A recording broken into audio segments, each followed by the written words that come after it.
2022년 지방선거에서 일어난 일을 낱낱이 밝힌 도둑놈들 5권 2022년 지방선거 어떻게 훔쳤나가 출간되었습니다. 이미 발간된 도둑놈들 1권 선거 어떻게 훔쳤나, 2권 2022년 대선 어떻게 훔쳤나, 3권 2022년 대선 무슨 짓을 했나, 4권 4.15 총선 어떻게 훔쳤나에 이어서 5번째 발간된 책입니다. 여러분께서 구매해 주시고 주변에 널리 알려주셔서 선거 공정성 회복을 위해 전국민 필독서가 될 수 있도록 힘을 대주시기 바랍니다. 감사합니다. 한번 여러분들 신뢰라는 것은 무형자산이기 때문에 무너지고 나면 참 여러분들 주워도 앉기가 힘듭니다. 사람 사이에도 이런 평판이나 신뢰라는 것이 그렇게 여러분들 연약하지 않습니까? 조선일보에 대한 그런 신뢰도는 어마어마하게 추락한 것 같아요. 여타 신문사에 비해서 기사나 이런 부분들이 상당히 조선일보가 좀 낮죠. 정확도라든지 이런 부분을 보게 되면은. 그럼에도 불구하고 정치나 이런 부분에 대한 논평이나 이런 부분들이 너무나 편향돼 가지고 신뢰를 회복하기가 굉장히 어려울 것 같아요. 앞에서 말씀드린 이 경품을 해야 될 정도로 지금 상황이 위급해진 겁니다. 이제 오늘 나중에 소개하겠지만 김창균 씨의 논술 주간 글도 글을 그렇게 써서 안 되는 거예요. 제가 글을 쓰는 일을 오래 했기 때문에 상대방이 어떻게 받아들일 것인가라는 부분을 좀 생각하는 게 있는데, 이렇게 글을 쓸 때 독자들 좀 생각해야 되는 거죠. 이런 식으로 임기 6개월 못 받고 개헌 밝히기 바란다. 6개월만 하고 나가라는 이야기지 않습니까? 양상훈 주필의 이런 글들은 제가 보기에는 수천 명을 정남이를 떨어뜨렸을 겁니다. 조선일보에 대한 정남이가 떨어지는데 양상훈 주필이 엄청나게 기여를 한 거죠. 제가 이 사람들이 다 제 연배입니다. 제 연배이기 때문에 다른 사람들에 비해 조금 더 이해도가 높을 겁니다. 이렇게 수준 낮은 글을 쓰는 겁니다. 국민은 안중에도 없는 겁니다. 거리로 뛰쳐나온 사람들이 어떤 마음, 어떤 애달픈 마음을 갖고 있는지 아무 생각 안 한 겁니다. 그냥 자기 쪼대로 이런 쓰는 겁니다. 오늘 김창균 씨 논술 주간 글도 이런 자기 쪼대로 쓴 겁니다. 그게 박살 나는 거죠. 그래 너희들이 쪼대로 써봐라. 그러면 우리는 그냥 신문 안 본다. 마찬가지입니다. 여기에 강천석 칼럼도 그냥 대통령 물러나는 것은 여러분 기정사실하고 이제 개헌하자 이렇게 하지 않습니까? 그렇게 제목만 보더라도 보통 시민들이 어마어마하게 여러분들 뭡니까? 열받게 만드는 거예요. 그 김창균 씨 칼럼, 강천석 씨 칼럼, 양상훈 씨 칼럼이 전부 다 여러분 그러니까 아마 광고부에서는 죽을 맛 날 겁니다. 하루하루 이런 글이 나올 때마다 뭡니까? 수백 명씩 여러분들 나갈 거니까. 그래서 광고부서가 이렇게 여러분들 애가 딸른 겁니다. 그냥 그동안 조선일보 구독을 중단하셨다면 다시금 독자님들의 목소리가 조선일보를 통해 전달될 수 있도록 기회를 주시기 바랍니다. 이건 광고부 사람들이 이야기인 겁니다. 야, 큰일 났다. 보급소가 아우성을 칠 겁니다. 그래서 제가 여러 번 방송을 내보냈지 않습니까? 여기에 창간기념 순금 감사패 정전 기사가 나가고 나서 여러분들 제가 그냥 안 다루기 너무 아까워서 일부에서 다뤘던 내용 그 다음을 한번 살펴보겠습니다. 보급소가 이렇게 오래 보셨는데 왜 그만 보세요? 논조가 마음에 안 들었어요. 그래도 여기에 정신일도님은 좀 고급스럽게 표현한 거고, 매일 아침에 이런 속을 뒤집는 내가 신문을 어떻게 보겠어, 이렇게 아마 이야기하는 것이 더 이분이 하고 싶은 이야기일 겁니다. 절독이 늘어나니까 경품 이벤트 같은 별짓을 다 하네. 나라 살리겠다고 절독하는 독자들을 모독하는 행위다. 겨우 금부치 따위로 나라를 팔아먹겠냐, 이렇게 이야기 나오는 겁니다. 제 이야기 그대로 이야기하지 않습니까? 우티스 님이 조선 논조가 나라를 팔아먹는데 부역하는 논조다, 이렇게 이야기하지 않습니까? 제가 뭐 특별하게 이런 극단적인 이야기를 펼치는 것이 아니고, 여기에 오늘 홍원성 님 말씀하시지 않습니까? 조선일보 보는 식당도 안 갑니다. 광고주가 어떻게 광고 주겠습니까? 광고주가 여러분들 기본적으로 자선 사업하는 사람이 아니지 않습니까? 광고주가 이런 보통 시민들인데 그 사람들이 눈치가 빠삭할 건데 이런 광고를 어떻게 주겠습니까? 광고 단가를 제대로 치주겠습니까? 안 치죠. 여기 이야기하지 않은 송원증님 말씀처럼 조선일보 보면 식당도 안 갑니다. KK얼림이 조중동 깊이 반성하시기 바랍니다. 교만함이 지금 이 사태를 가져왔습니다. 그러니까 사람들이 여러분들 기본적으로 그냥 미워하는 정도가 아니고 정오심까지 여러분들 적개심까지 발전한 겁니다. 얼마나 이런 기분이 상했으면 그렇겠냐. 제가 이런 동아일보는 아예 이제 이러면 안 다루지 않습니까? 보지를 않습니다. 지금 방송 준비할 때도.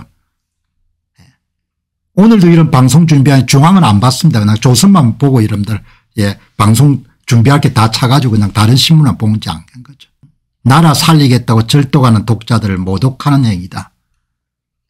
진심이 다 이렇게 짧은 글에 배운 사람들이 길게 쓰지 않아도 보죠. 조선일보를 살리려면은 좌익 논설위원과 데스크를 자르고 어디서 돈 그만 받았으면 좋겠다. 이거는 내가 확인되지 않았기 때문에 어지러운 이야기는 지워버렸습니다. 논조를 바꿔야 되죠. 금을 선물하는 감각도 완전히 중국식이네요. 정확한 팩트로 보도해 주시기 바랍니다. 그러면은 구독자가 늘어날 겁니다. 최근에 간보기를 하다 보니 정론지라고 여기던 오래된 독자들이 많이 빠져버렸습니다. 시장을 잘못 읽으면 이렇게 골로 가는 겁니다. 여기 오늘 한 분께서 DL님께서 국회에서 김용빈 사무총장이 공박사 이름을 듣더니 그냥 화들짝 하던데요. 이렇게 다음에 다루겠습니다. 하도 중요한 기사가 돼가지고. 중국 사람들이 금을 좋아하죠. 구독 취소가 많은가 봅니다. 광고까지 하는 걸 보니까. 그래서 평소에 좀 잘했어야죠. 아니 조선일보가 어쩌다가 이런 광고나는 싸구려 신문사가 돼버렸습니까? 위상이 어마어마하게 추락한 거죠. 경품 이벤트를 해야 될 정도가 된 겁니다. 그동안 워낙에 좌편향된 조선일보라서 구독자 회복이 힘들 겁니다. 그냥 미워서 그만두는 정도가 아니고 그냥 완전히 천불이 나서 여러분들 그만둔 사람이 다수이기 때문에 떠난 사람들은 영원히 아마 회복하기가 힘들 겁니다. 경품 광고같이 다른 보도도 진실되게 보도하면은 구독자가 늘어날 겁니다. 창간 105년 조선일보가 앞으로 몇 년을 더 유지할 수 있겠습니까? 언론이 편파 보도를 시작하면 좌파에서 조중동 싸잡아 비난할 때도 묵묵히 지켜둔 구독자들이 등을 돌립니다. 그렇다고 좌파들이 조선일보를 구독할 리가 없습니다. 국민은 요구합니다. 있는 그대로 보도하기를. 왜곡과 편파에 탑승하는 순간 언론사는 국민의 외면을 받을 수밖에 없습니다. 여러분들이 이 글 가운데 제가 거의 빼놓지 않고 그냥 위에서 86분의 이야기를 그대로 소개하는 겁니다. 이게 여러분들 지금 보통 자유애국 시민들이 갖고 있는 조선일보에 대한 논조고 한국 사회에 대해서 갖고 있는 여러분들 섭섭함, 분노인 겁니다. 아무도 이 이야기를 들어주려고 안 하는 겁니다. 저는 저만 조선일보 선물에 관심이 없는 줄 알았는데 그렇지 않군요. 저도 조선일보라면 소년조선일보를 비롯하여 조선일보를 60년 정도 봐왔습니다. 조선일보를 안 보는 경우는 군에 있을 때 병원에 있을 때 외에는 거의 없었는데 최근에 들어서 조동마에게 2번이나 정지를 당하여 40일 가운데에서도 정지 해제가 풀렸는지 보다가 절개찾기를 해제를 하고 드물게 접속하고 있습니다. 돈을 내고 본 것은 30년이 됐습니다. 그래도 조선일보 편에서 많이 이해하려고 했는데 최근에 보면 이거 조선일보 옛날 사람을 꼰대나 정말 틀딱으로 취급하고 자기들 마음대로 정도를 벗어나는 경우가 많은 것 같습니다. 안하무인격으로 행동한 거죠. 구독자의 생각이나 마음을 전혀 헤아리지 않은 겁니다. 구독자가 여러분들 원하는 대로 써달라는 게 아니고 사실을 보도해 달라는 거죠. 본인들이 보는 사실을 보도한 거지 세상에 있는 사실을 보도하지 않은 겁니다. 그래서 조선일보 비극이 시작된 겁니다. 10만 명 정도가 절독을 한 모양인데 그런 이야기가 자꾸 나오네요. 논설위원님들에게 어디 논설위원님들에게 점령당한 조선일보 꼴이 한심합니다. 약을 파는 것도 아니고 여러분 경품잔치를 하네요. 뭐 이런 이야기인 겁니다. 논설위원들의 색깔이 많이 바뀐 것 같아요. 아주 전형적인 특징이죠. 한국 사회에 무리를 지어가지고 여러분들 특정 조직을 접수하는 겁니다. 순금 선물보다는 정론지의 길을 걸어가시기 바랍니다. 105년 역사가 부끄럽지 않습니까? 여러분 대한민국은 지금 여러분들 참 어려운 시기입니다. 제가 여러 번 여러분들에 말씀드렸지만 여러분이 아시다시피 제가 부정선거를 5년 동안 탐구를 해보지 않습니까? 탐구를 한 거죠. 연구를. 아무도 안 하니까. 윤석열 대통령이 된 것은 기적입니다. 대한민국은 2020년도 4.15 총선의 부정선거 여러분들 대다수 국민들이 침묵하기로 결정한 순간 그때 이미 끝장난 겁니다. 여러분 오늘 방송 들으신 분들 여러분들 정확하게 이해하시기 바랍니다. 대한민국은 2020년 4.15 총선 때 부정선거 여러분들 입을 다문 대부분 국민들과 부정선거에 부역한 대법관들, 일선 판사들, 언론들, 검사, 경찰들에 의해 가지고 나라가 완전히 요절난 겁니다.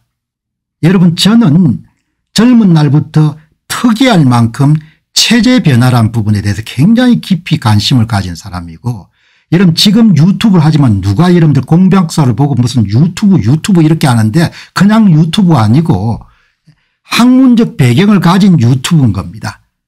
글을 안 읽으니까 이제 말을 하는 것이 좋으니까 말을 하는 것이 그냥 유튜브가 된 거지 원래는 뭡니까 글을 쓰고 하는 사람이지 않습니까?